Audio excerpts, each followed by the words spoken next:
क्या आप मुझे सुन सकते हैं? बिल्कुल। वैरस्य मूलम असहिष्णुता तस्य फलम तृतीय महायुद्धम। माननीय निर्णायक मंडल एवं सभा में उपस्थित सभी प्रबुद्ध श्रोताओं का मैं हार्दिक अभिनंदन करती हूँ। आज में दिए गए विषय वैश्विक स्तर पर बढ़ती असहिष्णुता तीसरे विश्व युद्ध का पूर्वाभास है के पक्ष में अपने विचार प्रस्तुत करने जा रही हूँ। महोदय, असहिष्णुता कोई कल्पना नहीं परंतु आने वाले भविष्य की एक ठोस और डरावनी दस्तक है। हम एक ऐसे दौर में जी रहे हैं जहां सहनशीलता का दर धीरे धीरे कम होता जा रहा है। यही कारण है लिंग, जाति, धर्म के आधार पर नफरत पैदा हो रही है।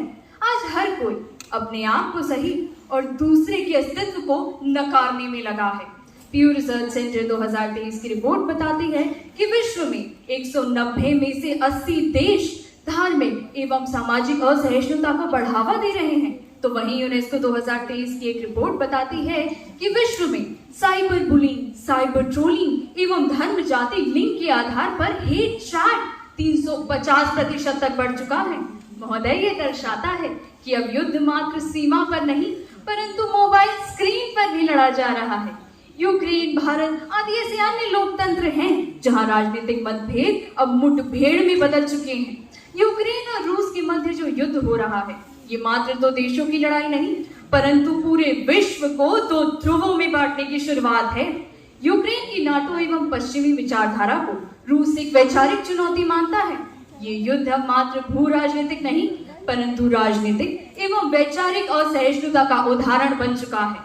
यही नहीं, संयुक्त राष्ट्र 2023 की एक रिपोर्ट बताती है कि इस युद्ध में अब तक 1300 से अधिक जानें प्रभावित हुई हैं। महोदय, अगर मैं हिटलर की आर्य जाति की सोच की बात करूं तो ये नस्लीय असहिष्णुता का उदाहरण है जिसने यहूदियों के नरसंहार को जन्म दिया है और नाजी जर्मनी को आज युद्ध की कगार पर ला खड़ा किया है। अल जजीरा, यूएन आदि ऐसी अन्य रिपोर्ट बताती हैं कि इस युद्ध ने पूरे विश्व के मुसलमान एवं यहूदियों के मध्य असहिष्णुता को बढ़ावा दिया है।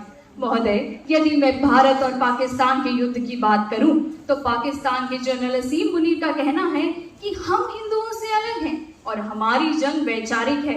ये इस बात का प्रमाण है कि भारत पाकिस्तान का युद्ध अब मात्र सरहद तक सीमित नहीं रह गया है परंतु धार्मिक असहिष्णुता की उपज बन चुका है।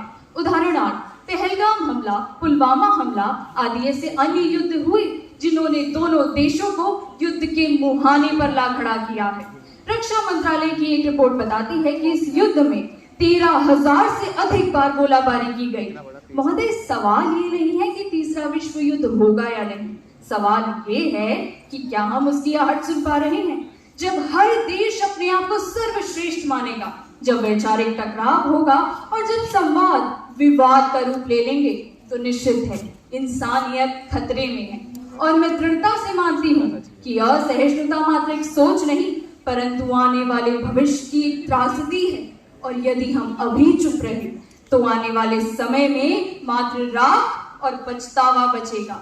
मैं अंत में अपनी वाणी को विराम देते हुए यही कहना चाहूंगी कि जब विचारों की हत्या करके नफरत के बीज बोए जाएंगे तब युद्ध का मंच सजेगा और असहिष्णुता के फूल खिलेंगे। धन्यवाद।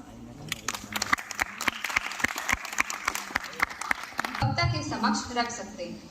मेरे प्रिय मित्र, मैं आपके वक्तव्यों से बिल्कुल सहमत हूँ परंतु मैं आपसे एक प्रश्न पूछना चाहूंगा। जैसा कि आपने अपने वक्तव्य में कहा कि असहिष्णुता को अंत करने का सिर्फ एक ही तरीका है और वह है युद्ध, लेकिन मैं आपको बता देना चाहता हूँ कि असहिष्णुता एक बहुआयामी मुद्दा है। यह कई मायनों में हो सकता है जैसे सामाजिक, आर्थिक, राजनीतिक एवं अन्य कई और। तो आपका यह कहना कहाँ तक उचित है कि असहिष्णुता को केवल युद्ध से ही खत्म किया जा सकता है? क्या इसके कई और तरीके नहीं है? आपका इस पर क्या मानना है? धन्यवाद महोदय, मैं आपके प्रश्न का स्वागत करती हूँ। महोदय, जब धुआं हर कोने में फैलने लगे ना तो आग को आने में भी देर नहीं लगती। असहिष्णुता वही धुआं है जो पूरे विश्व में व्याप्त होता जा रहा है। और महोदय, ये कोई साधारण परिस्थिति नहीं परंतु एक भयावह भविष्य का बीज है। और महोदय, आप स्वयं सोचिए, क्या तकनीकी तरक्की ने इंसानी सोच को उदार बना दिया?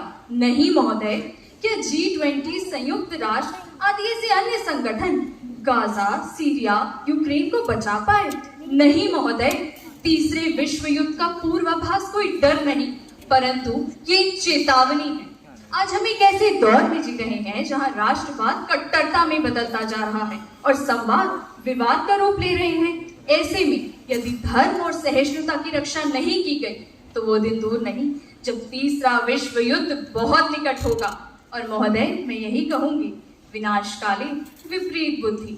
जब इंसान का विनाश निकट होता है तो वो संवाद नहीं शस्त्र चुनता है, और बस वही वो मोड़ होता है जब इतिहास फिर एक नई करवट लेता है।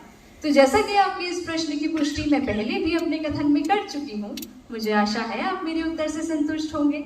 धन्यवाद।